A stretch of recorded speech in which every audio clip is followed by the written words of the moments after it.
Ju përshëndes të gjithëve, do jemi së bashku në këtë edicion informativ me mua Ernil Daluzi. Ka nisur në Tiranë Forumi i Investimeve Shqipëri-Turqi 2025. Zëvendës kryeministre, njëherë është ministre e infrastrukturës dhe energjisë Belinda Balluku, u bëri thirrje sipërmarrësve nga Turqia për të investuar në disa nga sektorët prioritar të ekonomisë shqiptare. Ne jemi një vend me një kuadër fiskal ndër më të favorshmit në Europë, me përfitime shtesë për të gjithë investitorët e huaj apo sektor të rinj si turizmi, energjia, teknologjia, bujqësia dhe industria, ku aplikohen përjashtime nga taksat apo lehtësira të tjera tatimore. Për shembull, në sektorin e IT-s apo prodhimit të softwareve, Shqipëria aplikon 5% taksë mbi fitimin ose përjashtim 15 vjeçar nga taksa për bizneset e shtrira në parqet teknologjike apo ato shkencore. Në bujqësi dhe agroturizëm aplikohet 5% tatim të paktën deri në vitin 2029. Industria automotive përsëri 5%, fitim deri në fund të 2029-s. Turizmi është një sektor ku me shumë përpjekje ne po ecim në hapat që Turqia ka hedhur 20 vite përpara nesh, duke tërhequr markat elitare dhe duke inkurajuar brendet dhe emrat më të mëdhej të botës. Për të gjithë ata sipërmarrës që duan të replikojnë këtë histori suksesi, duke sjellë brende me 4 apo 5 yje në Shqipëri, përjashtohen 10 vjet nga tatimi mbi fitimin dhe taksat vendore.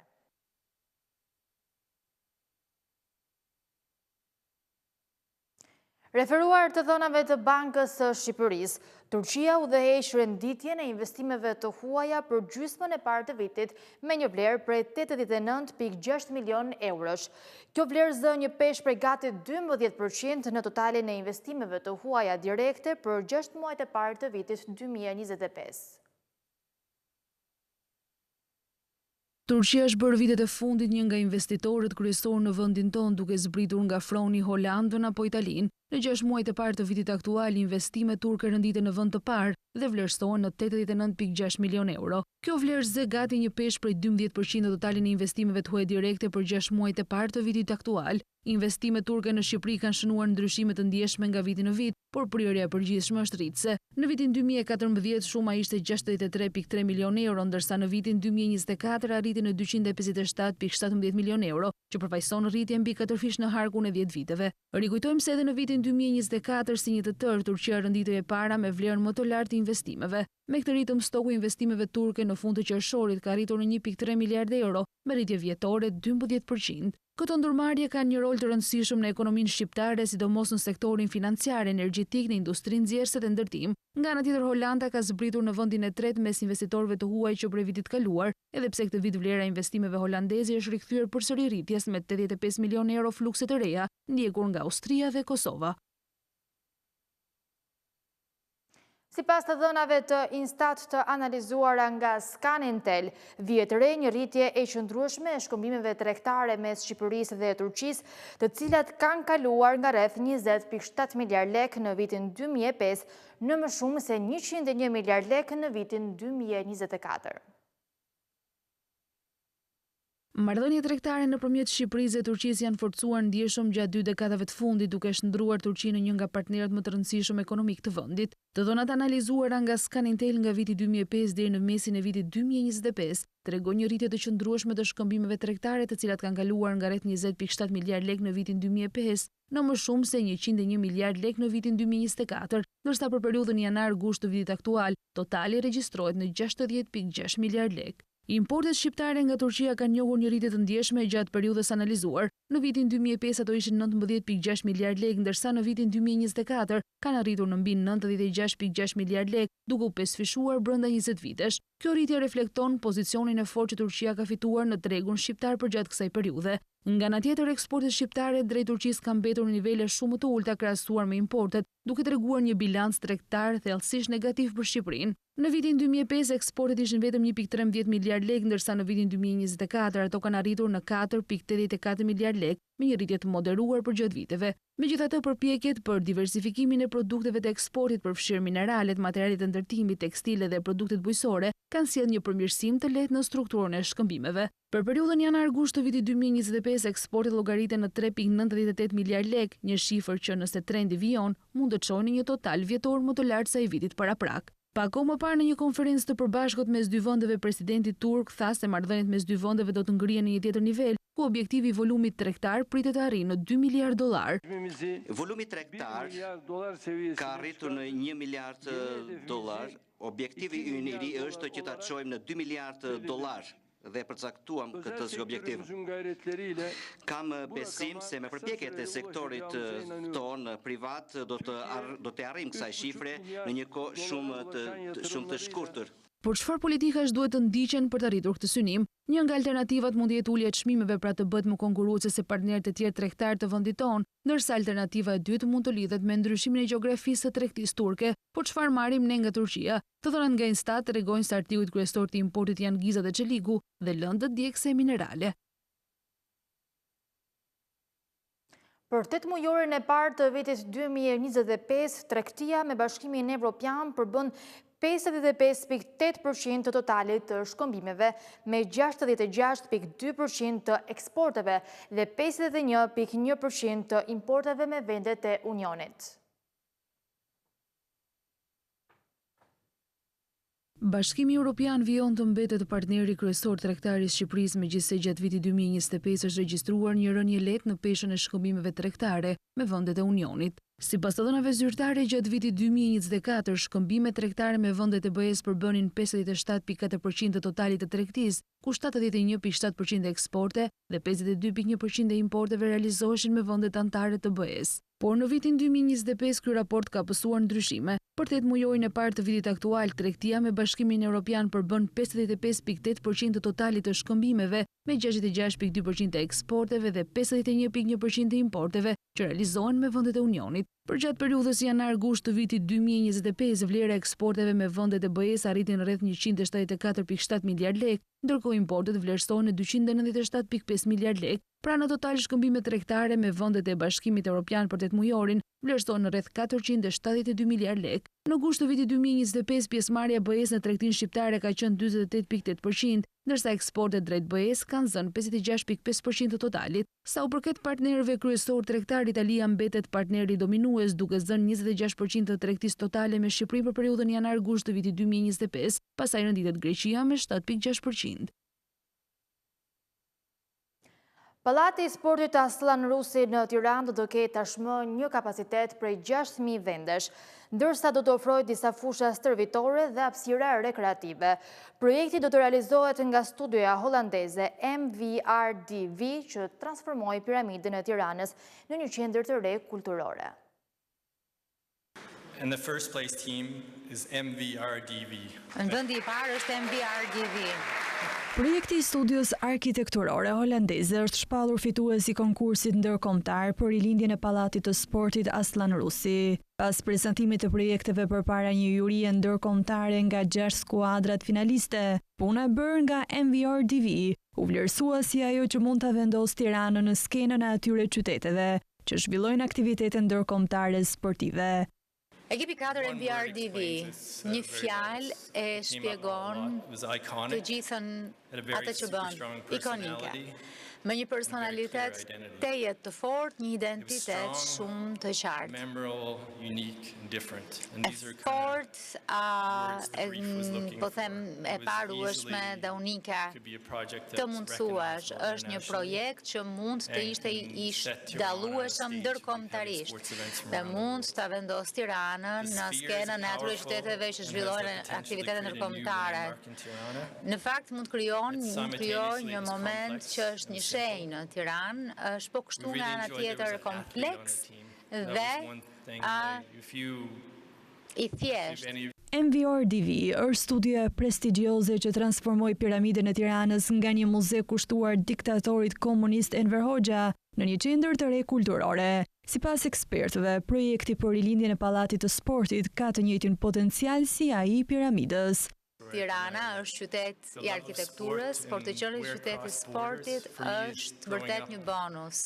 Ka natyrisht edhe potencialin për të patur efektin që ka piramida, sa i përket orëve të funksionimit. Kompleksi i ri e zgjeron strukturën nga 5.000 në 13.500 metra katror mbi tokë. Ofron 6.000 vende, 2.500 metra katror zona sportive në natyrë dhe 12.500 metra katror parkim publik. Arena për basketbol, volejbol, handbol, gjimnastik, boks, taekwondo, peshkngritje dhe mundje.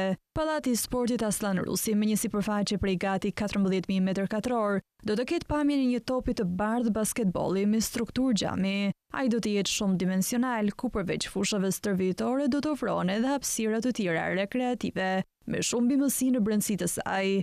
Aslan Rusi, ndërtuar në 1963 me një kapacitet prej 4.000 vendesh atëherë, tashmë do të jetë një arenë moderne dhe shumë funksionale. Aktualisht, obligacionet janë forma më e mirë e investimit të parave, ndërkohë normat interesit për depozitat dhe bonot e thesarit nuk kanë qenë as pak të favorshme. Të zgjedhur se ku të investosh paratë tua nuk është diçka e lehtë. Për të bërë zgjedhjen e duhur, nevojitet të analizon normat e interesit dhe përllogaritet sa do të jetë fitimi nga investimi. Për shkak të nivelit të ulët të normave të interesit, fitimi nga të gjitha llojet e depozitave nuk është tepër i lartë. Thuajse njëjta gjë vlen edhe për tituj qeveritar, ku yieldët e bonove të thesarit janë në nivelet më të ulëta, por fitimet nga obligacionet paraqiten më të mëdha.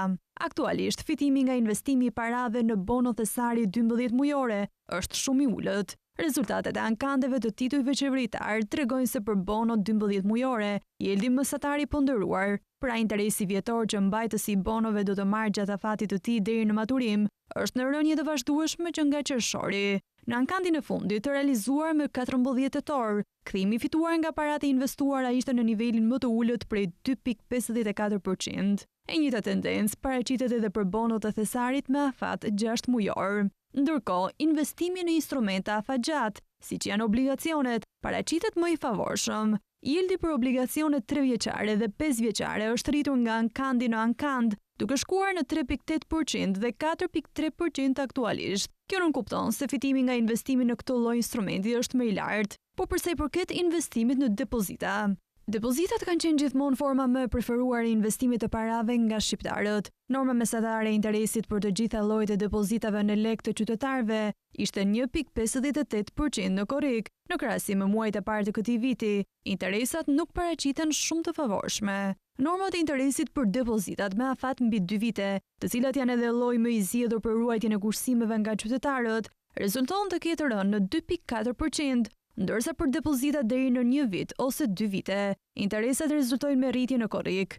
Interesat e depozitave në euro janë edhe më pak të favorshme, të cilat rezultojnë gjithashtu në rënje të vazhdueshme. Sipas të dhënave nga Banka e Shqipërisë, norma mesatare e interesit për kursimet në euro ranë në 1.18%. Nga ana tjetër, interesi mesatar për kursimet në lek të bizneseve është rritur lehtë në 2.37%, ndërsa për kursimet në euro rezulton të ketë rënë në 1.17%.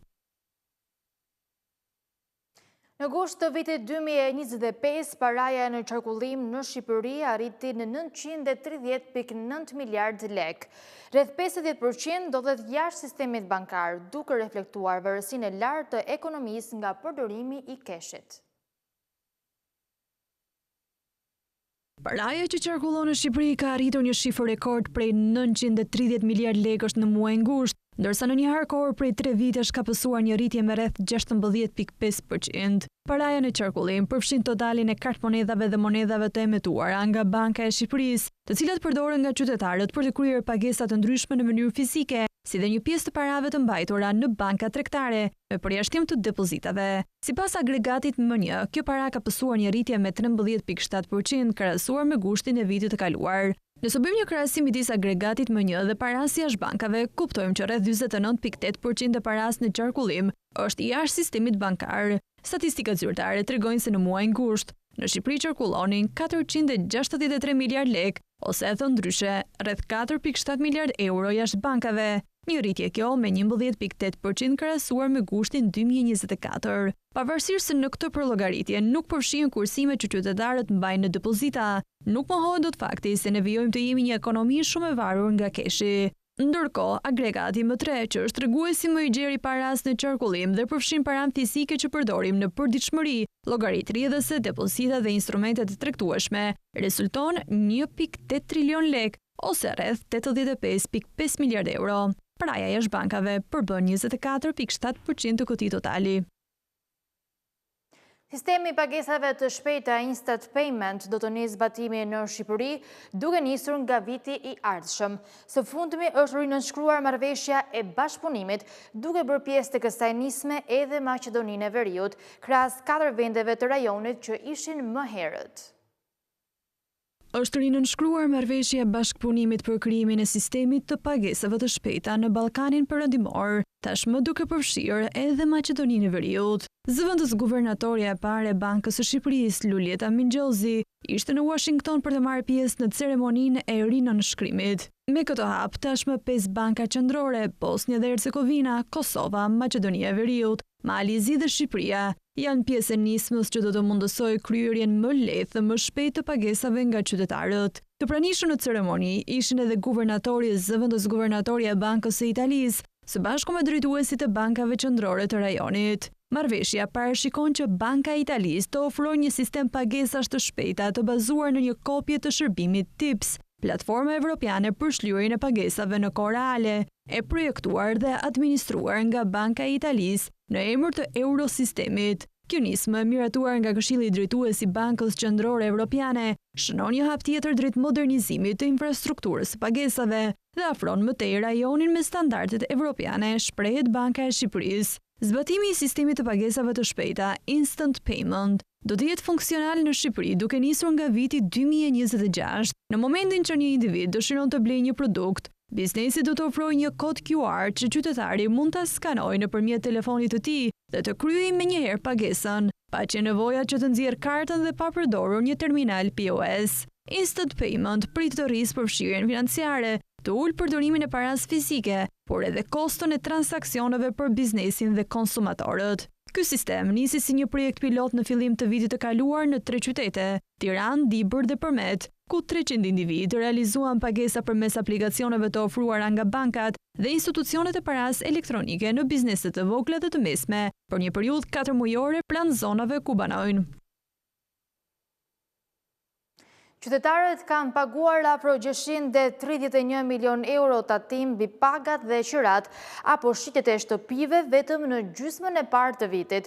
Ky zë ka pasur performancën më të lartë nga të gjithë burimet e tjera të ardhurave në buxhet.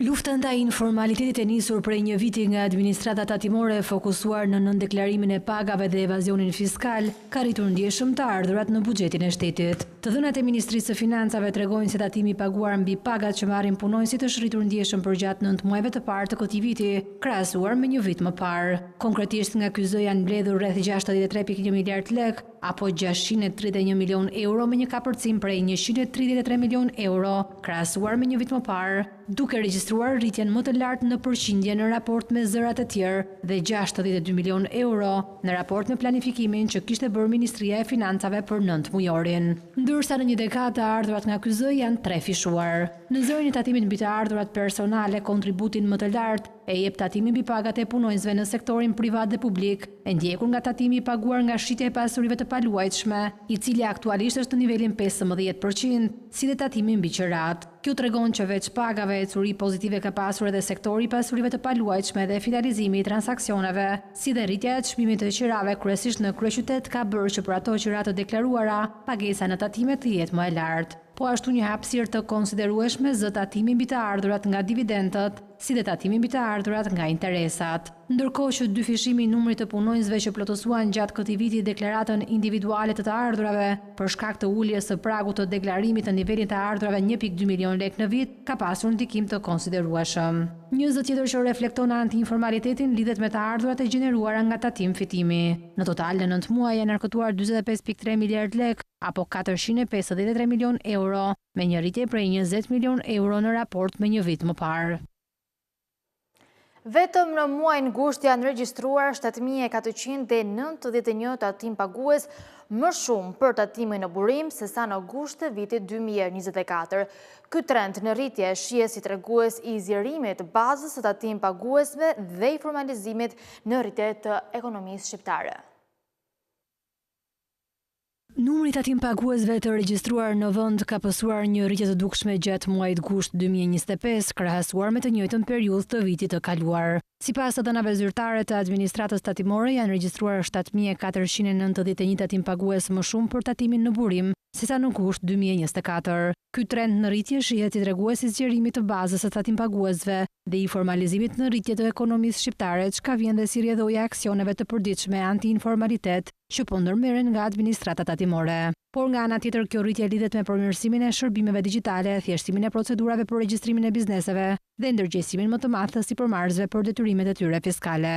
Por çfarë është tatimi në burim? Tatimi në burim është një formë mbledhjes së tatimit ku pagesa e detyrimit fiskal kryhet në momentin e transaksionit nga vetë paguesi i të ardhurës. Kjo do të thotë se subjekti që kryen pagesën si punëdhënësi, institucioni financiar apo një biznes tjetër e zbret automatikisht tatimin përpara se të kryejë pagesën e përfituesit. Kjo metodë përdoret gjërësisht për të ardhurat nga paga, qirat, shërbimet apo fitimet nga interesat dhe dividendët. Tatimi në burim është në masën 15% të shumës bruto e pagesave nga pagat, qirat apo të ardhurat të tjera që lindin nga një burim në Republikën e Shqipërisë dhe 8% nga shuma bruto për dividendët dhe ndarjet e fitimit. Sipas ekspertëve, sistemi i tatimit në burim ndihmon në uljen e evazionit fiskal dhe rritjen e transparencës në mbledhjen e të ardhurave, pasi eliminon vonesat apo shmangjet në deklarimet tatimore. Ndërkohë, administrata tatimore ka paralajmëruar se do të vazhdojë objektivin drejt rritjes së kontrolleve në terren për shmangjen e evazionit fiskal, por edhe të mbështetjes së tatim paguesve për të përmbushur detyrimet e tyre në mënyrë të drejtë dhe të lehtë. Në gusht të vitit 2025, Shqipëria regjistroi një rritje prej 35.1% të numrit të vizitorëve krahasuar me një vit më parë sipas Instat. Rritja më e madhe u shënua tek vizitorët jo rezident me 40.6%, veçanërisht në zonat bregdetare ku fluksi turistik u shtua ndjeshëm. Muaji gusht, i cili përmbylli sezonin veror, ka shënuar një rritje të ndjeshme të numrit të vizitorëve në Shqipëri, sipas të dhënave më të fundit të Instat. Krahasuar me të njëjtin muaj të një viti më parë, numri i vizitorëve gjithsej është rritur me 35.1%, duke reflektuar një interes të shtuar për turizmin vendas dhe të huaj. Në veçanti, vizitorët jo rezident kanë regjistruar një rritje më të lartë, prej 40.6%, ndërsa vizitorët rezident shqiptar janë rritur me 21.6%. Edhe qëndrimet e regjistruara gjatë muajit gusht kanë pasur një rritje të konsiderueshme prej 33.3%, ku vizitorët e huaj shënuan një rritje prej 42.6%, krahasuar me 11.7% nga vizitorët vendas. Sipas statistikave, rritja më e madhe e vizitorëve jo rezident është vërejtur në zonat bregdetare, me një shtim prej 47.8%, ndërsa strukturat e akomodimit si hotelet dhe njësitë e ngjashme kanë regjistruar një rritje prej 35.2%. Nga ana tjetër, rajoni qendror vijon të mbetet destinacioni me numrin më të lartë të vizitorëve të huaj. Vetëm gjatë muajit gusht, ky rajon është vizituar nga rreth 48.000 turistë vendas dhe 238.000 të huaj, duke dëshmuar për një aktivitet të qëndrueshëm turistik edhe përtej Bregdetit. Ndërkohë, për shkak të sezonit veror, zonat bregdetare kanë pritur prurjet më të mëdha të vizitorëve vendas, me rreth 121.000 turistë. Në gusht të vitit 2025, shumica e vizitorëve të huaj që u akomoduan në strukturat pritëse në Shqipëri vinin nga Kosova, plot 21%, Polonia me 12% dhe Italia me 10%, ndërsa Franca dhe Gjermania kontribuan secila me 7% të vizitorëve. Rreth 43% të turistëve vinin nga vende të tjera. Një tjetër tregues pozitiv është norma e shfrytëzimit të dhomave, e cila arriti në 61.5% nga 59.6% që ishte në gusht të vitit 2024. Kjo dëshmon për një sezon turistik më të suksesshëm me rritje të kërkesës për akomodim dhe përmirësim të dukshëm të performancës së sektorit të turizmit në tërësi. Sipas Instat, treguesi i rrezikut për të qenë i varfër në vitin 2024 është 19.2%, duke shënuar një rënje prej 0.6% krahasuar me vitin 2023. Kjo do të thotë se afërsisht 1 në 5 persona në Shqipëri vijon të jetojë me të ardhura nën kufirin e varfërisë relative. Instituti Statistikave ka publikuar rezultatet e anketës së të ardhurave dhe nivelit të jetesës për vitin 2024, që matin standardin e jetesës, varfërinë relative dhe privimin materiale social në familjet shqiptare. Të dhënat tregojnë një përmirësim të lehtë në disa nga treguesit kryesor të mirëqenies, duke vijuar trendin pozitiv të viteve të fundit, megjithse sfidat sociale mbeten të dukshme. Sipas Instat, treguesi i rrezikut për të qenë i varfër në vitin 2024 është 19.2%, duke shënuar një rënje prej 0.6 pikë përqindjeje krahasuar me vitin 2023. Kjo do të thotë se afërsisht 1 në 5 persona në Shqipëri vijojnë të jetojnë me të ardhura nën kufirin e varfërisë relative. Ky kufi që përfaqëson nivelin minimal të ardhurave për një individ në vit është rreth 324.000 lekë në 2024, kundrejt rreth 262.000 lekëve në 2023, çka tregon një rritje të ardhurave mesatare dhe përmirësim të lehtë të kushteve ekonomike. Numri i individëve nën këtë kufi ka rënë me rreth 4.7% krahasuar me vitin e kaluar. Një tregues tjetër që përllogaritet sipas objektivave të Europa 2030 është privimi material dhe social, që mat përqindjen e popullsisë që nuk mund të përballojë të paktën 7 nga 13 nevojat bazike të jetesës, si ushqimi, ngroja, pushimet apo blerja e rropave të reja. Për vitin 2024, ky tregues ka rënë në 32.8% nga 35.9% në vitin 2023. Një përmirësim i dukshëm që tregon se gjithnjë e më shumë familje po arrin të përballojnë shpenzimet bazike të jetesës. Ndërkohë për grup moshën 18 deri në 64 vjeç që jetojnë në familje me intensitet shumë të ulët punësimi, përqindja ka rënë nga 9.7% në 8.4%, çka tregon një aktivizim më të madh në tregun e punës dhe ulje e familjeve që varen nga një e ardhur e vetme apo asnjë. Sipas Instat, transfertat sociale si pensionet e pleqërisë dhe ato familjare mbeten vendimtare në uljen e rrezikut për varfëri. Nëse të gjitha përfitimet sociale përjashtohen nga të ardhurat familjare, rreziku për varfëri do të ishte 36.7%. Nëse përfshihen vetëm pensionet, ky tregues bie në 22.7%, duke dëshmuar se sistemi i pensioneve është një mburojë kyçe për shumë familje shqiptare, veçanërisht për të moshuarit dhe familjet me të ardhura të ulta. Të dhënat tregojnë se rënja e varfërisë është më e dukshme tek fëmijët dhe të rinj nën 17 vjeç, ku rreziku është zvogëluar me 0.9 pikë përqindje krahasuar me vitin 2023. Në të kundërt, grup mosha mbi 65 vjeç ka shënuar një rritje të lehtë prej 0.2 pikë përqindjeje, duke reflektuar ndikimin e inflacionit dhe të kostove të jetesës për të moshuarit me të ardhura fikse. Gjithashtu, individët që jetojnë në familje pa fëmijë në varësi kanë rrezik më të ulët për varfëri, krahasuar me familjet me fëmijë, të cilat përballen me kostot më të larta dhe me më shumë varësi ekonomike.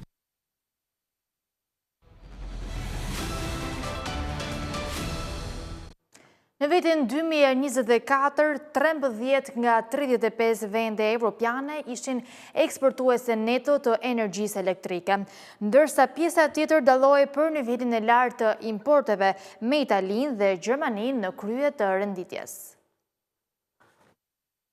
Bashkimi Evropian ka nisur të forcojë lidhjet energjetike midis vendeve anëtare për të përballuar sfidat e reja të sigurisë dhe klimës. Qasja e Bashkimit Evropian pritet të rrisë sigurinë e furnizimit me energji elektrike dhe të lehtësojë integrimin e burimeve të rinovueshme në tregjet energjetike. Të dhënat e vitit 2024 tregojnë se nga 35 vende europiane, 13 ishin eksportuese neto të energjisë elektrike, pra eksportonin më shumë se sa importonin, ndërsa 21 shtete ishin importuese neto, vetëm Kipri nuk raportoi importet e energjisë elektrike. Për të vlerësuar raportin analizohet përqindja e importeve neto ndaj konsumit total të energjisë. Një shifër pozitive tregon se një vend importon më shumë se sa eksporton, ndërsa një shifër negative nënkupton se vendi është eksportues neto. Në mesatare, vendet e Bashkimit Evropian kishin një normë prej minus 0.5%, çka tregon se bloku eksporton pak më shumë energji se sa importon. Disa shtete spikasin se eksportues të mëdhenj. Suedia kryeson me një normë neto prej minus 27%, ndjekur nga Franca me minus 22%. Në të njëjtën kategori hyn edhe Slovenia minus 19%, Norvegjia minus 14%, Slovakia minus 13%, Çekia minus 12% dhe Austria me minus 10%.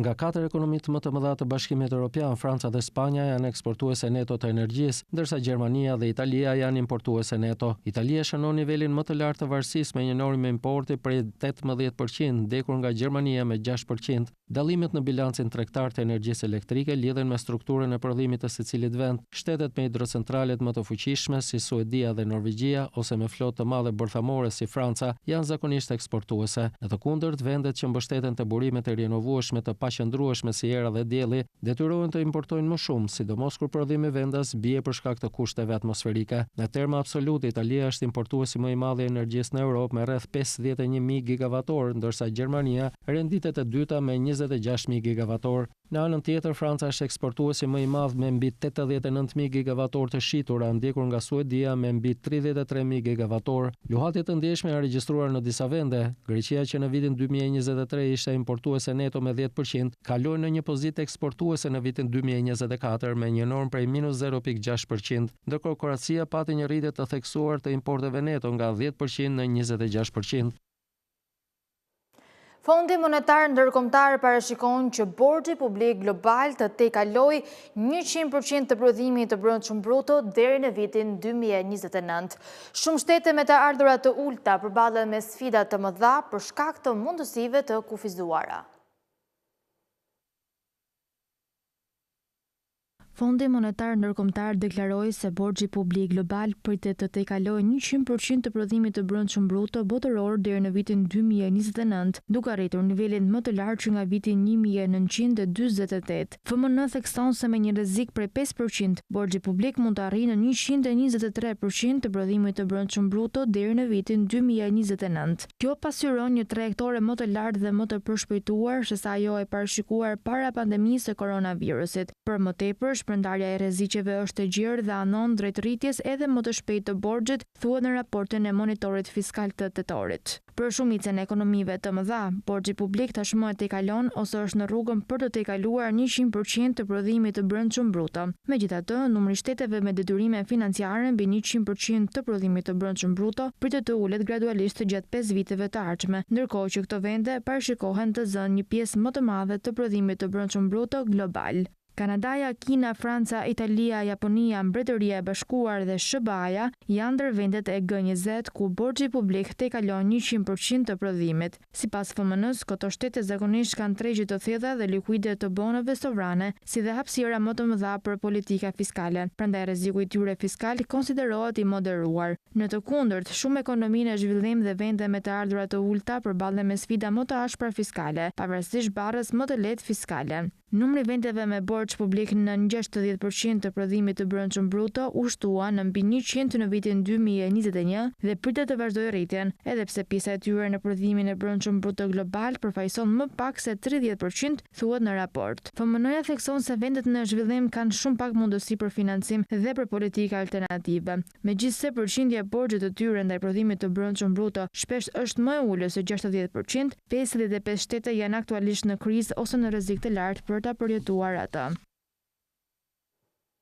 Rezervat e bankave qendrore janë thelbësore për stabilitetin ekonomik global, duke shërbyer si mburojë ndaj krizave ekonomike.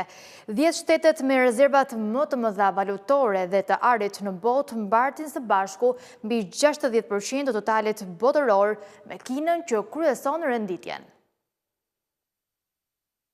Rezervat e bankave qendrore konsiderohen thelbësore për stabilitetin ekonomik global, pasi ato i ndihmojnë vendet të përmbushin detyrimet e tyre të bilancit të pagesave dhe shërbejnë si një mbrojtje kundër goditjeve ekonomike ose gjeopolitike. 10 vendet me rezervat më të mëdha së bashku mbajnë $9.4 trilion në monedha dhe ar, më shumë se 60% të totalit botëror. Të dhënat e The World Factbook tregojnë vlerat e rezervave të mbajtura nga bankat qendrore të botës deri në fund të vitit 2024. Kina kryeson rendite me $3.5 trilion rezerva valutore dhe ari, shumë më tepër se çdo vend tjetër. Sipas analistëve, ky është rezultati i suficiteve tregtare të Kinës, pasi më shumë valute huaj po hyn në vend se sa po del jashtë. Për të parandaluar vlerësimin e shpejtë të juanit, Banka Popullore e Kinës ndërhyn në tregun e shkëmbimit valutor dhe blen valuta të tjera, duke rritur kështu ofertën monetare dhe nxitur potencialisht inflacionin. Për të kundërshtuar këto presione inflacioniste, Kina përdor një strategji të njohur si sterilizim, që nënkupton zbatimin e masave monetare të kundërta me ndërhyrjen fillestare.